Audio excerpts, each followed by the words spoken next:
fait mon stage de fin d'études à l'Agence spatiale européenne aux Pays-Bas, où j'étais assistante ingénieur système pour des petits satellites d'une dizaine de centimètres pour un projet national.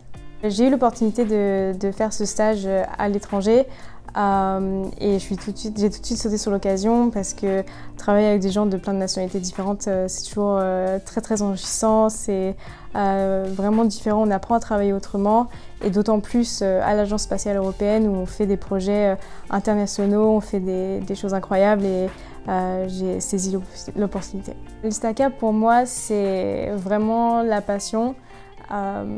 Dès que j'ai commencé l'ISTACA, en fait, je me suis sentie comprise et entourée.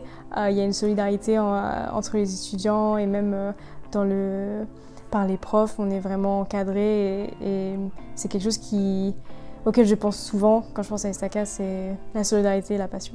Quand j'étais au lycée, je me suis posé la question de ce que je voulais faire dans ma carrière et ça a toujours été le spatial pour moi et donc j'ai cherché une école qui était spécialisée pour avoir la route la plus directe en fait vers les compétences et le monde du spatial. Donc pour moi l'ISTACA c'était le premier choix d'avoir une spécialisation très tôt dans mon cursus et comme ça c'était clair. Maintenant que mon stage est terminé, je souhaite continuer dans l'industrie spatiale et plus précisément dans la construction de satellites. C'est quelque chose qui m'a toujours passionnée, donc maintenant je vais poursuivre ce rêve en travaillant à l'international, idéalement au Canada ou en Amérique du Nord, là où l'industrie est encore plus dynamique qu'en Europe.